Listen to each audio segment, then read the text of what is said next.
हमारी ऑडियंस का आशीर्वाद ही पवन सिंह को गायक बना दिया, नायक बना दिया। तो रे पगली मंच पे जाके हमको एक्टिंग नहीं करना पड़ेगा। यहाँ का तो भाव सुनो, वहाँ जो भाव चलत रहा हमनी के मन में जाए तो आज बजाए तो आपकी। अरे पगली वो रील था जो तुम देख रहे हो, वो रील है, तू रियल हो रे दादा। ओह my God, oh my God bless you. तुमसा कोई प्यारा कोई मासूम नहीं है, तुमसा कोई प्यारा कोई मासूम नहीं है। तुम जान हो मेरी तुझे मालूम नहीं है, तुमसा कोई प्यारा कोई मासूम नहीं है। तुम जान हो मेरी तुझे मालूम नहीं है। देखी ले रोजे इहे गौर से चक्कर चलाता केहू और से रोज करते हैं क्या सब मुझे है पता। आप ही बोलिए क्या ये बात सही है? सही है। अच्छा सही है। तीनों में से बोल कौन रहा है? पहले ये अपना गाड़ी, मैं अपना गाड़ी, ये अपना गाड़ी है। नहीं, मैं आपकी तरफ से। अच्छा मेरी तरफ से गाड़ी। ये लोग तो अलग तरफ से मालूम, हम नहीं ब्यासी की तरफ से रहने। आप किधर से हो भैया, आप किधर से हो? ये आपकी तरफ से। भैया तुमसा कोई प्यारा कोई मासूम नहीं है, तुमसा कोई प्यारा कोई मासूम नहीं है। तुम जान हो मेरी तुझे मालूम नहीं है, तुमसा कोई प्यारा कोई मासूम नहीं है। तुम जान हो मेरी तुझे मालूम नहीं है।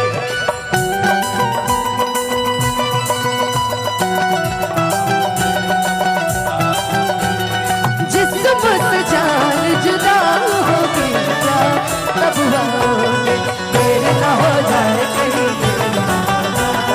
देर न हो जाए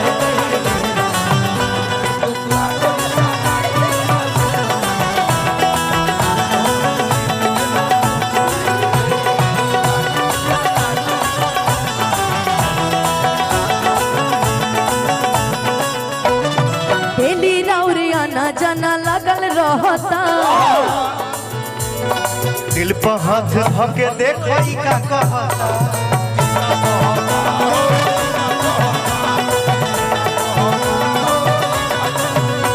होटली रौरिया ना जाना लगल रहता। दिल पर हाथ धके देखो ई का कहता।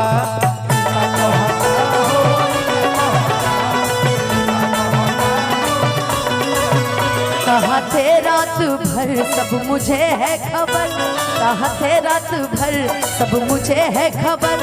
कौन है जो ये जादू चला रही है? जादू चला रही है। तुमसा कोई प्यारा कोई मासूम नहीं है, तुम जान हो मेरी तुम्हें मालूम नहीं है। हमरा अगर मेरे अलावा बोला जाए तो एक लाइन बड़ी अच्छी है कि दर्द दिल के बढ़ा के गगिल। लेकिन वो आपके लिए नहीं, आपके लिए ये लाइन है। जब आप बोली दिए ये आपको, तो एक लाइन आपके लिए है कि दर्द दिल के बढ़ा के जाई आरोग ऐसन लगा के जाई।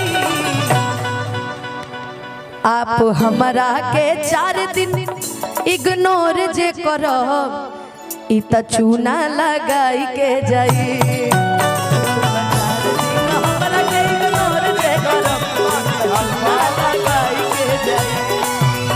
तुमसा कोई प्यारा कोई मासूम नहीं, जान हो मेरी तुम्हें मालूम नहीं है। तुमसा कोई प्यारा कोई मासूम नहीं, जान हो मेरी तुम्हें मालूम नहीं है। अरे तोहरे खातिया इला हो सज के सवार के, तोहरे खातिया इला हो सज के सवार के। जाए दे जौन होई तौन देखा जी। वो बोला ना कि टेंशन तो सहने की आदत से होगी, कोई दिक्कत नहीं। एक किताब और लड़ा फेर दिया 3 करोड़ के। अरे जब से बम्बई पहुंच रही तब से कैसे मिला गई भाई। कभी हाउ केस तो कभी हाउ केस तो कभी हाउ कलंक तो कभी हाई कलंक। तभी तो बोला मैंने, तभी तो बोला व्यास जी आपको ये सब सोचना ही नहीं है। अरे पगली, मैंने शुरू में क्या बोला? मेरे पास पैसे की संपत्ति नहीं है, मेरे पास दुआ की संपत्ति Yes. है। सही बात। ये भगवान मेरे सामने खड़े हैं, इनका आशीर्वाद है तो पवन सिंह का कोई कुछ हिला नहीं सकता। तू एक बॉल पर सब केस जीत जाता है जामने के। शीशा चमकावे लुका छत के ऊपर से प्यार जब करेंगे बात बहरिया प्यार जब करेंगे बात बहरिया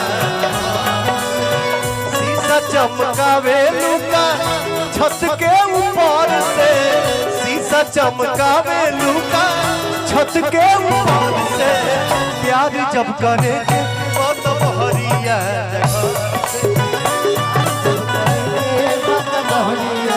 आवे आवे आवे आवे और किसी को हाय हाय हाय बिना है गाना के कैसे जग पूरा हुई। अरे तो चले लूटा घारी अपन नदी बीच नैया हिलोर मारे चले लूटा हरिया ताना दी बिच नैया हिलोर मारे चले लूटा हरिया ताना दी बिच नैया हिलोर मारे। हमरे बड़े भैया गोपाल राय भैया की